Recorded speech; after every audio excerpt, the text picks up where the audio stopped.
মায়ের দোয়া নাও হে মুমিন, মায়ের দোয়া নাও।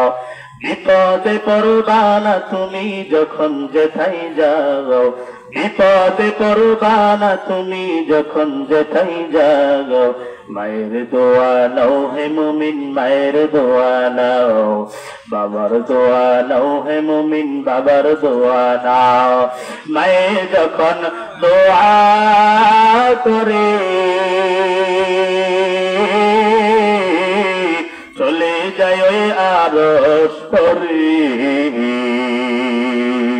মায়ে যখন দোয়া করে চলে যায় ওই আরশ করে। সাথে সাথে কবুল হয়, ফল দেখিতে পাও। মায়ের দোয়া নাও হে মুমিন, মায়ের দোয়া নাও। মায়ের দোয়া নাও হে মুমিন, মায়ের দোয়া নাও। বিপদে পড়বা না তুমি যখন যেথায় যাও। মায়ের দোয়া নাও হে মুমিন, মায়ের দোয়া নাও। এই জন্য মা বাবার দোয়া নিয়ে চলবা। মা বাবার দোয়ার কেমন বরকত জানো? বাবা মার দোয়া যদি না থাকতো আজকে আমি এই জায়গায় আসতে পারতাম না। ওই আল্লাহর কসম, মা বাবা দোয়া করতে বেশি দেরি হয়, মা বাবার দোয়া কবুল হইতে বেশি দেরি হয় না। এর বিদ্যান ভালো করে শুনিয়া না। এই জন্য সন্তানের জন্য কোন সময় বদদোয়া করবা না, বদদোয়া করবা না। সব সময় সন্তানের জন্য দোয়া করবে মুমিন ভাই। সন্তানের জন্য যত দোয়া করবা সন্তান তত তাড়াতাড়ি বেশি বেশি উপরে উঠবে। কিন্তু এর সন্তান আল্লাহ বললেন আমি এক আল্লাহর ইবাদত করো, কিন্তু দুনিয়াতে আসার পর তুমি তোমার রবরে ভুলে গেছো, তুমি তোমার আল্লাহরে ভুলে গেছো, তুমি তোমার মালিকরে ভুলে গেছো। এই পৃথিবী বানাইলেন কে? কয় আল্লাহ। তোমারে আমারে বানাইলেন কি? কয় আল্লাহ। এই জমিনকে বানাইলেন? কয় আল্লাহ। কয় আসমানকে বানাইলেন? কয় আল্লাহ। এই সব কিছু বানানোওয়ালার মালিক তার নাম কি? কয় আল্লাহ। তোমারে আমারে এত সুন্দর করে আল্লাহ বানাইছেন দুনিয়াতে গুনাহ করার জন্য না। আল্লাহ বলেন আমি আল্লাহ তাআলা বড় মায়া করে বড় মহব্বত করে বান্দারে বানাইলাম। ও নবী আমার আপনি জানায়া দেন কুল হুয়াল্লাহু আহাদ আল্লাহুস সামাদ লাম ইয়ালিদ ওয়া লাম ইউলাদ ওয়া লাম ইয়াকুল লাহু কুফুয়ান আহাদ। আল্লাহর নবী জানায়া দেন ও পয়গম্বর আপনি আপনার উম্মতদেরকে জানায়া দেন আমি আল্লাহ এক, আমি আল্লাহর কোন শরীক নাই, আমি আল্লাহ কাউকে জন্ম দেই নাই, আবার কারো থেকে জন্ম নেই নাই। আমি আল্লাহ তো মায়া করে মহব্বত করে বান্দারে বানাইলো এই বান্দারে জাহান্নামে দেওয়ার জন্য না, এই বান্দারে জান্নাত দেওয়ার জন্য বানাইছি। মায়ার নবী আমার হাদিসের মধ্যে বলেন প্রত্যেকটা ব্যক্তির জন্য আল্লাহ জান্নাত বানাইছেন, এ ফেরাউনের জন্য আল্লাহ জান্নাত বানাইছেন। সাহাবীরা জিজ্ঞেস করলেন ও পয়গম্বর বলেন তো দেখি কার কার জন্য আল্লাহ জান্নাত বানাইছে?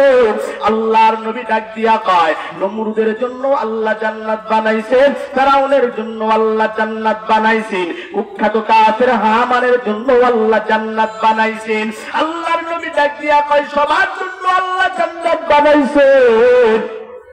কিন্তু সাহাবীরা ডাক দিয়া বলেন ও পয়গম্বর ফেরাউন তো জান্নাতে যাবে না, হামান তো জান্নাতে যাবে না, কারুন তো জান্নাতে যাবে না, এই যে নমরুদের বাচ্চা নমরুদ তো জান্নাতে যাবে না গো নবী, তাহলে এগুলো জান্নাত কি করবেন? আল্লাহ তাআলা আবার কোরআনের মধ্যে বলেন ফি নারি জাহান্নাম খালিদিনা ফিহা আবাদা। কাফেরদের জন্য তো চিরস্থায়ী জাহান্নাম, কাফেররা তো কোনোদিন জান্নাতে যাবে না। ডাক দিয়া বলেন নবী ওই ফেরাউন তো জান্নাতে যাবে না, নমরুদ তো জান্নাতে যাবে না, হামান তো জান্নাতে যাবে না, কুখ্যাত কাফেররা তো কোনো সময় জান্নাতে যাবে না, মুনাফিকরা তো কোনো সময় জান্নাতে যাবে না, শিরককারীওয়ালা তো জান্নাতে যাবে না। ও নবী আবার তাহলে এই জান্নাত পাবে কারা? আল্লাহর নবী ডাক দিয়া কয় ভালো করে শুনে দাও এই জান্নাত আল্লাহ তাআলা বানাইছেন। এই সাহাবীর দল ভালো করে শুনো, ফেরাউন তার কর্মফলের জন্য জান্নাত পাবে না, হামান তার কর্মফলের জন্য জান্নাত পাবে না, কারণ তার কর্মফলের জন্য জান্নাত পাবে না। হয়তো বা তাদের জান্নাত তারা পাবে না, কাফেরদের কর্মফলের কারণে কাফেররা জান্নাত পাবে না। এই জান্নাত গুলো কাদেরকে দিবেন? কাদেরকে দিবেন? আল্লাহর নবী ডাক দিয়া কয় সাহাবীরা ভালো করে শুনে দাও, এই জান্নাত গুলো আল্লাহ দিবেন ওই সমস্ত মুমিন মুসলমানদের জন্য। আল্লাহ তাআলা তাদেরকে উপহার স্বরূপ দিয়া দিবেন। কেমন করে উপহার দিবেন গো পয়গম্বর একটু জানায়া দেন। কই কেমন করে দিবেন? যারা মূল ডিউটির পাশাপাশি ওভার ডিউটি করবে, কি করবে বলেন? এই গোবিন্দগঞ্জের মুসলমান শুনো, তুমি যদি স্কুলে চাকরি করো, মাদ্রাসায় চাকরি করো, মসজিদে চাকরি করো, গার্মেন্টে যদি চাকরি করো, গার্মেন্টে তাকায় দেখবা মূল ডিউটি 8 ঘন্টা। আবার আমাদের ছেলেদেরকে ফোন করলে বলে হুজুর আমরা ওভার ডিউটিও করি আবার 8 ঘন্টা, কেউ বা 4 ঘন্টা, কেউ বা 3 ঘন্টা। আল্লাহর নবী ডাক দিয়া কয় সাহাবীরা শুনো, মূল ডিউটি হলো ফরজ নামাজ জোহরের 4 রাকাত, আসরের 4 রাকাত মূল ডিউটি, মাগরিবের 4 রাকাত, মাগরিবের 3 রাকাত মূল ডিউটি, ইশারের 4 রাকাত মূল ডিউটি, ফজরের 2 রাকাত মূল ডিউটি, রমজানের ফরজ রোজা মূল ডিউটি, জীবনে একবার হজ মূল ডিউটি।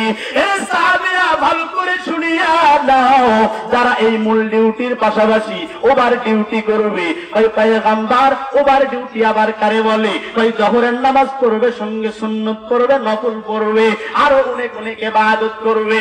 শুধু তাই নয়, ভালো করে শুনিয়া দাও, যারা তাহাজ্জুদের সময় উঠে উঠে আমি আল্লাহর ইবাদত যারা করবে, এ সাদির দল ভালো করে শুনে দাও, ফেরাউনের জান্নাত আল্লাহ পাক রব্বুল আলামিন ওই বান্দাকে দিয়া দিবেন, কারুনের জান্নাত ওই বান্দাকে দিয়া দিবেন, সাজ্জাদের জান্নাত আল্লাহ ওই বান্দাকে দিয়া দিবেন। সাহাবীরা ডাক দিয়া কয় পয়গম্বর জান্নাত কেমন হবে? জান্নাত কেমন হবে? আল্লাহর নবী ডাক দিয়া কয় জান্নাত কেমন হবে জানো? দুনিয়ায় সর্বনিম্ন, দুনিয়ার যেই মানুষ জান্নাতে যাবে সর্বনিম্ন মানের জান্নাত, সব থেকে ছোট